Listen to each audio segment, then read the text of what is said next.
Assalamualaikum warahmatullahi wabarakatuh. Baiklah, kali ini kita akan mencoba simulasi rangkaian listrik DC menggunakan pad colorado.edu. Nanti linknya akan saya letakkan di description box.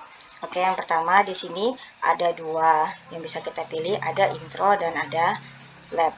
Sebenarnya hampir sama, cuman ada beberapa di lab itu lebih lengkap, dan nanti kita bisa pakai keduanya. Misalkan kita buat rangkaian pertama di intro dan rangkaian kedua di lab, itu bisa kita lakukan. Kita coba di intro.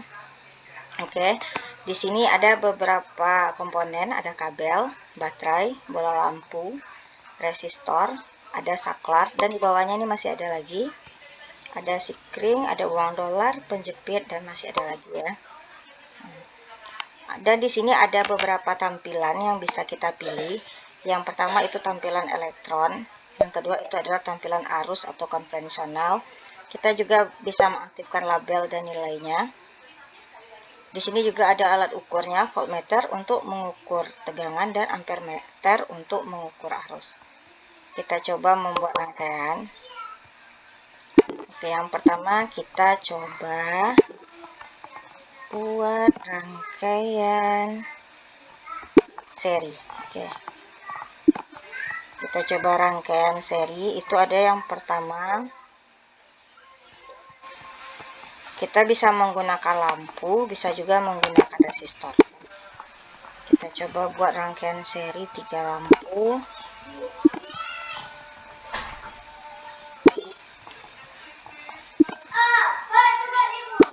Supaya arusnya ada, nanti kita sambungkan dengan baterai. Di sini lampunya itu bisa kita atur tegangannya, bisa kita atur hambatannya. Bisa kita atur mulai dari 0 sampai 120. Begitu juga dengan baterainya, itu juga bisa kita atur. Nah, bisa dalam bentuk koma, kita atur di sini. Begitu juga dengan baterainya, itu juga bisa kita atur mulai dari 0 sampai ke 120 juga. Kalau misalkan kita salah dalam merangkai, ini bisa ada fitur gunting, di sini bisa kita gunting saja. Nah, gitu ya. Atau kalau kita tidak butuhkan lagi, ini bisa kita buang. Jadi rangkaian ini bisa kita sesuaikan sesuai kebutuhan. Dan baterainya ini juga bisa dibalik. Kalau nanti kita membuat rangkaian majemuk, baterainya bisa dibalik, kutub positif dan negatifnya.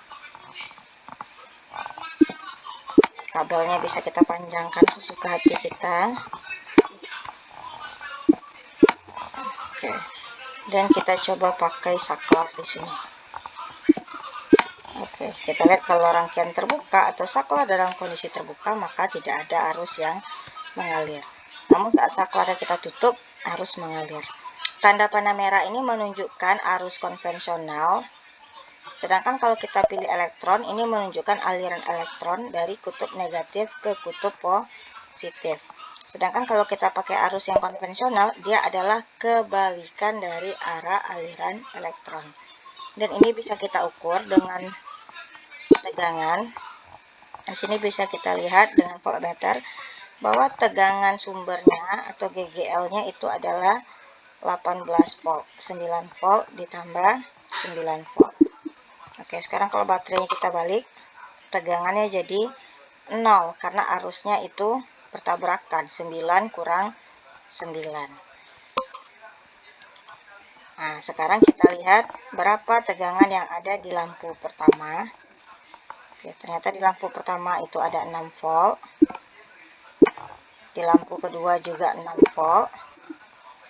Dan di lampu ketiga ini min. Kenapa min? Karena di sini kita terbalik meletakkan kabelnya. Jadi kalau min itu berarti menandakan bahwa terbalik.